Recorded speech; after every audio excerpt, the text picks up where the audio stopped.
Assalamualaikum adik-adik semuanya. Ayo kita lanjutkan yuk tentang stoikiometri senyawa yang kedua.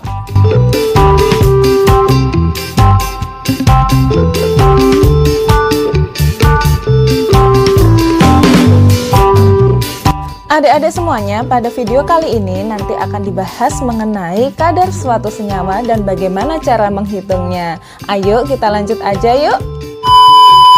Adik-adik semuanya, selama pandemi ini, kira-kira kalian pernah dengar gak orang-orang berburu alkohol?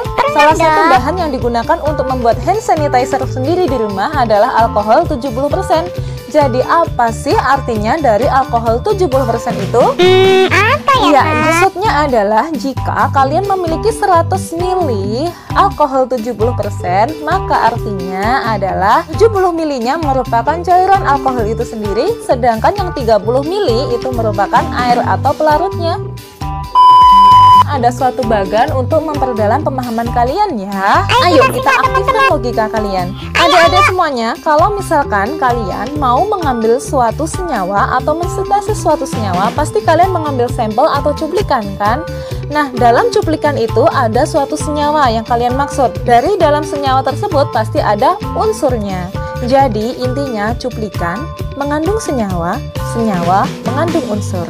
Ingat ya, kita lanjut ke rumus. Yang pertama adalah rumus persentase suatu senyawa di dalam sampel atau cuplikan.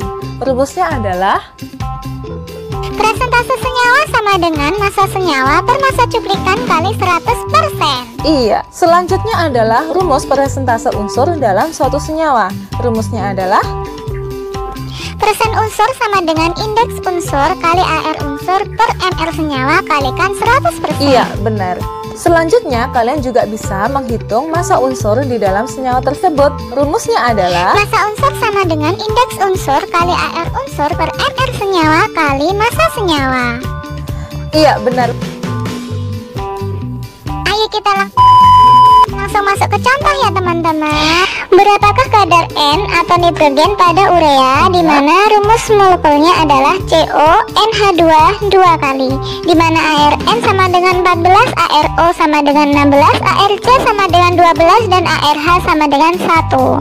Jadi teman-teman, untuk menyelesaikan soal ini kita pakai rumus seperti yang tadi ya, seperti yang ada di kotak oranye, bisa dicek. Nah, tinggal masukin aja ya angka-angkanya, dimana indeksnya N ada 2 ya.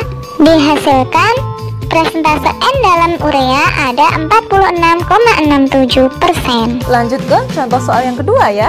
Nah, jika 204 gram bauksit di mana Mr-nya Al2O3 sama dengan 102, direduksi sempurna menghasilkan 54 gram logam aluminium di mana ArAl sama dengan 27.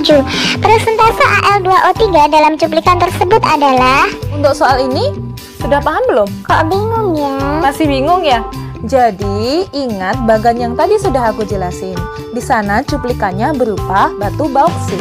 Kemudian senyawa yang dimaksud adalah Al2O3 dan unsur yang dimaksud adalah unsur aluminium. Jadi intinya di dalam cuplikan bauksit terdapat senyawa Al2O3. Kemudian di dalam senyawa Al2O3 ada unsur Al. Paham sampai sini? Paham Lanjut dihitung ya.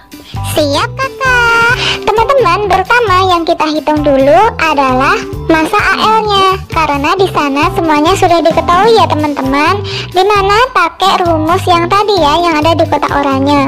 Nah, hasilnya tinggal kita masukkan ya angkanya, ketemu massa Al2O3 ketemu 102 gram. Selanjutnya hasil perhitungan Al2O3 ini tadi kita gunakan untuk menghitung secara faktanya, dimana kita memakai rumus yang ada di kotak hijau. Nah, tinggal kita masukkan ya angkanya, dimana massa Al2O3 kita pakai 102 gram dari hasil perhitungan sebelumnya. Maka didapatkan persentase Al2O3 di dalam cuplikan bauksit adalah 50%. Iya, bener, 50%.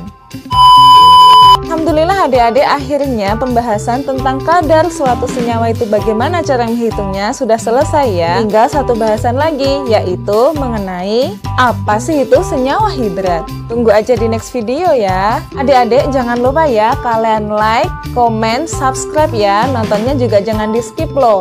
Terus kalau misalkan dirasa video ini bermanfaat untuk kalian, share juga ke teman-teman kalian, juga ke media sosial yang kalian punya. Akhir kata, wassalamualaikum warahmatullahi wabarakatuh. Dadah.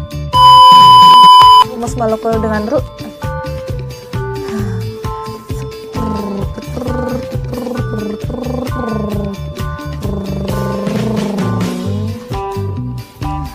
Nah, hubungan M adalah